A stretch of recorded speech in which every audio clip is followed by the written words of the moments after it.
अल्हम्दुलिल्लाह अल्हम्दुलिल्लाहि वहदा वस्सलातु वस्सलामु अला मन ला नबिय्य बअदा। अम्मा बाद फ़अऊज़ु बिल्लाहि मिनश शैतानिर रजीम। बिस्मिल्लाहिर रहमानिर रहीम। व अंतुमुल अअलौना इन कुंतुम मुमिनीन। माशाअल्लाह। सदक़ल्लाहुल मौलानाल अज़ीम व बल्लगना रसूलुहुन नबियुल अमीनुल मुबीनुल करीम व नहनु अला ज़ालिका लमिनश शाहिदीन वश्शाकिरीन वल्हम्दुलिल्लाहि रब्बिल आलमीन। आइए बिला ताख़ीर दुरूद पाक का नजराना पेश करें। पढ़े बावाज़े बुलंद अल्लाहु रब्बु मुहम्मदिन सल्लल्लाहु अलैहि वसल्लम नहनु इबादु मुहम्मदिन सल्लल्लाहु अलैहि वसल्लम सल्लल्लाहु तआला अलैहि वसल्लम। हज़रात, ये मजमा देख करके ऐसा मालूम हो रहा था, और जब मद्दाह रसूल को आप समाअत फरमा रहे थे और उन्हें नवाजिशो इनामात से लुत्फ अंदोज कर रहे थे, तो मेरे जहन में मिशकात की वो हदीस गूंज रही थी कि जब हस्सान बिन साबित रदियल्लाहु ताला अन्हु मिंबरे रसूल पर मदहो सनाई करते, नाते रसूल पढ़ते, तो रसूलुल्लाह सल्लल्लाहु अलैहि वसल्लम के पास कुछ नहीं होता, तो इनामो इकराम में वो अपनी चादर को दे दिया करते थे। तो ऐसा महसूस हो रहा था कि आप उसी हदीस के मुताबिक और उसी सुन्नत पर अमल करते हुए अपने मेहमान को हर तरह से नवाज रहे थे। अल्हम्दुलिल्लाह, आपके अंदर ये जज्बा अल्लाह सलामत रखे और दीन की तड़प हमेशा बाकी रखे। फहरिस्त काफी लंबी है, इस वजह से मैं सिर्फ 15 मिनट आपके सामने गुफ्तगू करने की सआदत हासिल करूंगा। ये महफिल जश्न ईद मिलादुन नबी सल्लल्लाहु अलैहि वसल्लम के मौके पर मुनक़िद की गई और उसी नाम से मौसूम भी की गई है। इसी हवाले से मैं नबी करीम सल्लल्लाहु अलैहि वसल्लम की सीरत तय्यबा का मैं कुछ पहलू आपके सामने पेश करूंगा। आप अगर मेरा साथ देंगे, अपने ज़हन को मेरी तरफ मबजूल करेंगे, तो इंशाअल्लाह मैं आपको 15 मिनट के अंदर कोई किस्सा नहीं, कोई कहानी नहीं, बल्कि काफी अहम और मालूमात बात बता करके जाऊंगा। नबी पाक सल्लल्लाहु अलैहि वसल्लम जब दुनिया में तशरीफ लाए थे, तो उस वक्त पूरी दुनिया तारीकी में मुब्तला थी, पूरा आलम जिहालत का शिकार था, और हर तरफ रईसों और कुफारों का दौर दौरा था। गरीबों पर जुल्म और सितम किए जाते थे। ऐसे दौर में मेरे नबी दुनिया में तशरीफ लाए। चुनांचे ऐसे कठिन दौर में मेरे नबी ने तशरीफ लाया। उसके बाद तबलीगी काम शुरू किया और अल्लाह के इरशादात की तबलीगो इशाअत में मसरूफ हो गए। उस दौर में जो हल्क़े इस्लाम में दाखिल हुए थे, मेरे नबी करीम सल्लल्लाहु अलैहि वसल्लम की बातों पर अमल पैरा हुए थे, अल्लाह वहदहू ला शरीक की इबादत पर आमादा हुए थे। उस दौर के कोई बड़े बड़े रईस और उमरा नहीं, बल्कि फकीर और लाचार और मजबूर इंसान थे। इसी वजह से उस दौर के कुफार और कुरैश ये ललकारते थे और कहते थे कि ऐसे नबी हैं जिस अल्लाह की इबादत का ये दावत दे रहे हैं, उस नबी की बात तो सिर्फ फकीर ही मान सकते। हम रईसों की शान नहीं, हम उमरा की शान नहीं, हम मालदारों की शान नहीं। लेकिन मेरे नबी तो सिर्फ फकीरों के नबी नहीं, मेरे नबी तो रहमतुल लिल आलमीन बनाकर के भेजे गए थे, हर एक के लिए रहमत बनाकर के भेजे गए थे। चुनांचे फकीरों ने ईमान लाया और उस दौर के रईसों ने उनके साथ क्या जुल्म किया, आप अगर तारीख का मुताला आपके अंदर होगा, दिलचस्पी आपकी होगी, तो आप इससे वाकिफ होंगे कुफ्फारों ने उन सहाबाए कराम पर और नबी करीम सल्लल्लाहु अलैहि वसल्लम की बातों पर अमल करने वालों पर क्या जुल्म और सितम किया था, वो हमारी अक्लें दंग रह जाती हैं, तसव्वुर भी नहीं कर सकते वो जुल्म उन्होंने किया था। वो दौर आया जब सिद्दीक़ अकबर से लोगों ने ये सवाल किया था कि आप इस्लाम को छोड़ करके ऐसे दौर में आ जाएं जहां आपको काफी इनाम और इकराम दिए जाएंगे, हर तरह से आपको आसाइशें दी जाएंगी। लेकिन सिद्दीक़ अकबर की वो ललकार और वो पुकार नबी करीम सल्लल्लाहु अलैहि वसल्लम की वो सोहबत अता हुई थी कि उन्हें वो मालदारी छोड़ करके नबी के फकीरी और गुलामी में रहना उन्हें गवारा था, लेकिन मालदारों की तरफ जाना उन्होंने गवारा न किया। उस दौर के सहाबाए कराम को बहलाने के लिए और दीन की तरफ से हटाने के लिए लोगों ने बहुत सारी कोशिशें की, लोगों पर जुल्म सितम किए गए, लेकिन उस दौर के सहाबाए कराम ने यही कहा, जान मांगो तो जान देंगे, माल मांगो तो माल देंगे, मगर ये हमसे कभी नहीं होगा कि नबी का जाहो जलाल देंगे। उनके अंदर ये तड़प और इश्क़ मोहब्बत इस तरह रच बसी थी कि वो जानते थे कि आज मेरा मर्तबा, आज ये मेरा आला मकाम किसी और की वजह से नहीं, मेरी खुद जाती सलाहियत की वजह से नहीं, मेरे अंदर वो लियाकत मौजूद नहीं जिसकी बुनियाद पर मैं इस मर्तबे पर फाइज हो जाऊं।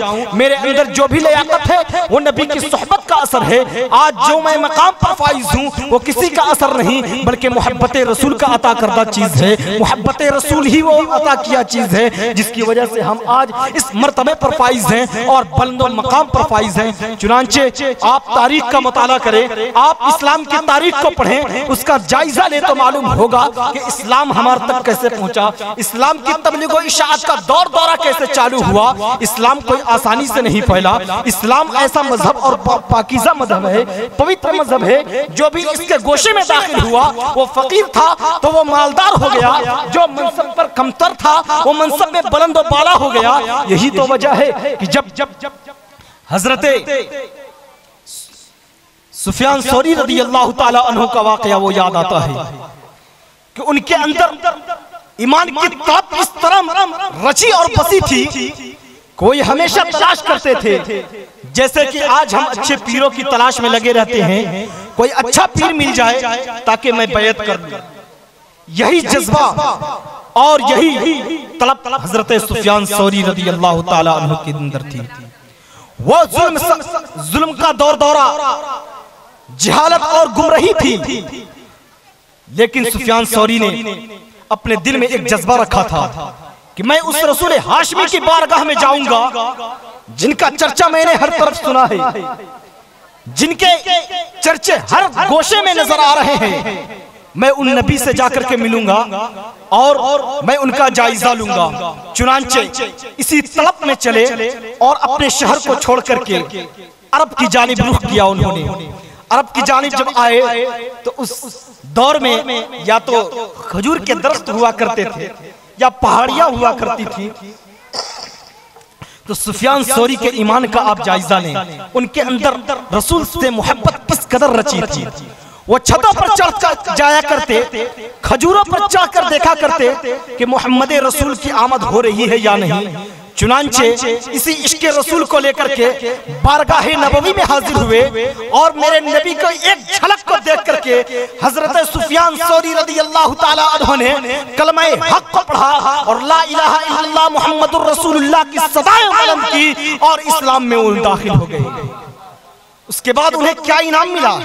वो सुफियान सौरी जिन्हें कोई नहीं पूछता था, जिन्हें आज से पहले कोई नहीं जानता था, जिनकी हैसियत कुछ नहीं थी, लेकिन जब इस्लाम में दाखिल हुए तो उनका मर्तबा देखो।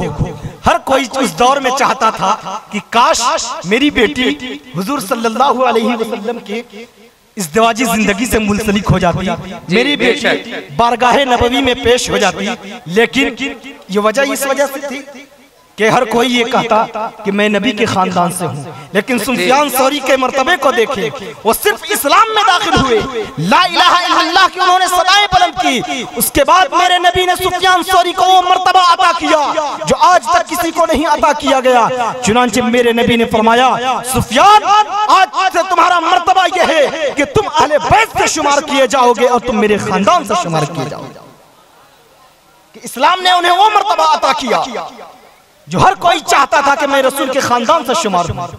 लेकिन सिर्फ कलमा हक की वजह से सुफियान सौरी को वो मर्तबा मिला। मेरे रसूल से मोहब्बत की वजह ये थी, सिर्फ रसूल से मोहब्बत ही तो थी जिसकी वजह से उनका मर्तबा ये मिला।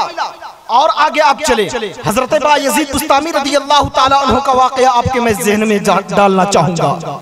ये वही बायजीद बुस्तामी जिन्हें आज दरसगाह के लोग जी बहुत ही बेहतरीन और एक जग्गिद आलिम के नाम से जानते हैं, और उनकी किताबों को पढ़ने के लिए एक अच्छा ज़हन भी होना चाहिए, काफी बारीक बीनी भी होनी चाहिए, क्योंकि उनकी किताब ऐसी पेचीदा और ठोस और गुंजलक हुआ करती है जिसको समझने के लिए बहुत बड़े ज़हन का मालिक होना चाहिए। लेकिन वो बायजीद बुस्तामी रदियल्लाहु ताला अन्हु जो आज इस ज़हन के मालिक, जो जिनका ज़हन में इस तरह शुमार कि वो बुलंदो बाला नहीं बल्कि मुमताज ज़हन के मालिक थे, लेकिन उससे पहले की जिंदगी का तो देखें, उनकी जिंदगी को तो पढ़े। हजरत बायजीद बुस्तामी रज़ियल्लाहु ताला अन्हु की जिंदगी किस कदर गुजरी है, उन्हें वो जिंदगी का सामना भी करना पड़ा। जब लोग उन्हें मायूब निगाहों से देखते थे, अगर उस्ताद को किसी को बेवकूफ कहना होता तो उस्ताद मोहतरम किसी को बेवकूफ नहीं कहते, बल्कि कहते तुम बायजीद बुस्तामी हो क्या। आप देखें इतने कुलज़हीन थे बायजीद बुस्तामी रदियल्लाहु ताला अन्हु कि उनकी मिसाल दी जाती थी। जैसे कि आज का ये दौर चल रहा है, जो अगर किसी चुगलखोर को चुगलखोर नहीं बल्कि कुर्दुगलू बोला कर रहे हैं, तो वही उस्ताद मोहतरम की बारगाह में बायजीद बुस्तामी इतने कुलज़हीन थे कि किसी को मिसाल देनी होती तो वही नहीं कहते कि तुम कुलज़हीन हो, तुम कमजोर ज़हन के मालिक हो, बल्कि उनके उस्ताद मोहतरम ये कहते तुम बायजीद बुस्तामी हो गए हो क्या। बायजीद बुस्तामी रज़ियल्लाहु ताला अन्हु बहुत ज्यादा मेहनत करते, फिर भी जाने के बाद वो भूल जाया करते थे, रात भर वो पढ़ाई में मसरूफ रहा करते, लेकिन जब सबक सुनाने की बारी आती तो उनके ज़हन से वो असबाक दूर हो जाया करते। वो काफी परेशान मालूम होते, अपने उस्ताद की बारगाह में जाकर के पेश करते, ऐ मेरे उस्ताद मोहतरम, मैं रात दिन एक कर देता हूँ, मैं असबाक दिन भर याद करता हूँ, उसके बावजूद मैं आपकी बारगाह में सुना नहीं करता। चुनांचे ये इश्क था, ये तलब थी उनके अंदर। उन ज़हन कहने के बावजूद भी वो इल्म से पीछे नहीं हटे, बल्कि वो इल्म में मसरूफ रहे, वो इल्म दीन हासिल करते रहे, और किसी की बातों पर उन्होंने तवज्जो नहीं दी, बल्कि हर वक्त उन्होंने अपने वक्त जिंदगी का हर एक लम्हा तालीम में गुजारा, तालीम में मसरूफियत के साथ उन्होंने गुजारी।